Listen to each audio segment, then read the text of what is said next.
Right, this is Chapter 2, Lesson 2 on percents and fractions.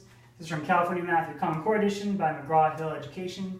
My daughter's in homeschool. She's doing 6th grade. So I make these videos for her to watch and then go and do the problems from here. So I figured I'd share with other parents and kids who are also working through this book and just looking for maybe a video supplement to go along with the examples presented in the book.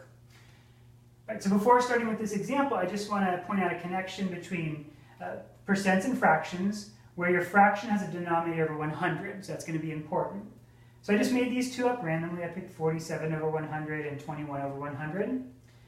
And if I want to write 47 over 100, that just goes to 47%, because my denominator is 100. That's key. Similarly, if I want 21 over 100 as a percent, it's just 21%. You can also read this the other way. If I want to convert, say, this percent to a fraction, I just take my 21 and put it over 100. So when my fraction has a denominator of 100, I can easily go to a percent, and I can easily go from a percent to a fraction with a denominator of 100. All right, so just keep that in mind. I'll kind of leave this on the board for reference.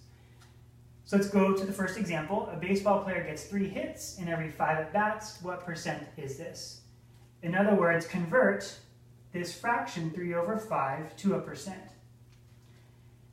Now, if it was 3 out of every 100 at-bats, you'd have 3 over 100, and we'd be pretty happy, right? 3 over 100 would just go to 3%. But I don't have a 100 as a denominator, so that our strategy is to rewrite 3 over 5 as a fraction with a denominator of a 100. So write 3 over 5 as an equivalent fraction where my denominator is a 100, and then I'll kind of be in this situation where it's easy to finish the jump to a percent. So now I have to think, what do I have to multiply 5 by to get 100? And if you have to do a calculation off to the side and divide 5 into 100 to figure it out, that's all right. Turns out 5 goes into 100 20 times, and so I multiply my numerator by 20 as well. 3 times 20 is 60.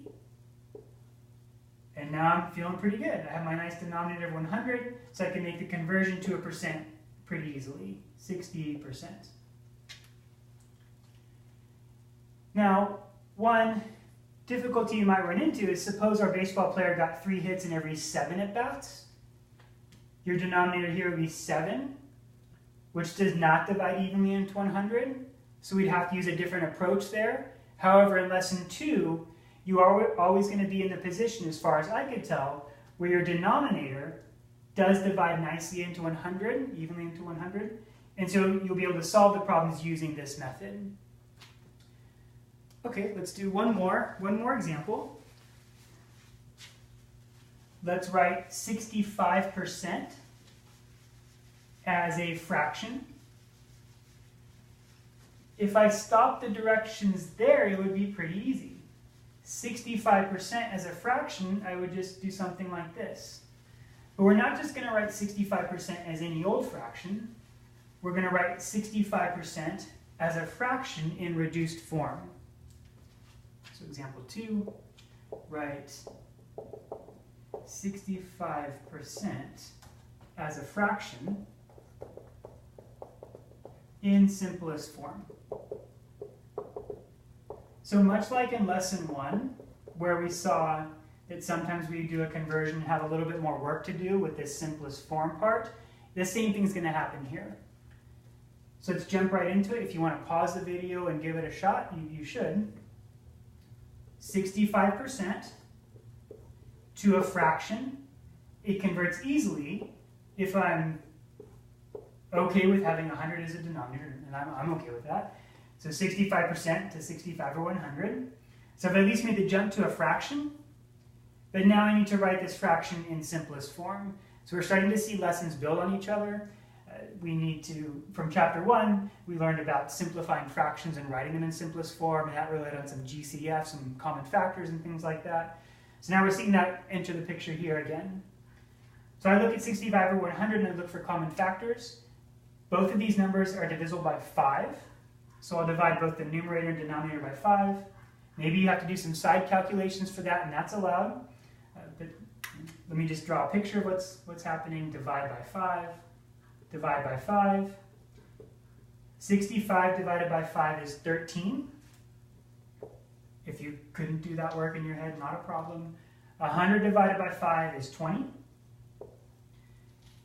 And now I pause and kind of regroup. I think, can I divide this or reduce this fraction even more? 13 and 20 have no common factors bigger than 1. 13 is a prime number, and the prime factors of 20, I believe, are 2, 2, and 5. If you have to draw factor trees for that, that's okay. The point is that these two have no common factors other than 1, and so this fraction cannot be reduced any further. So there's 65% as a fraction in simplest form.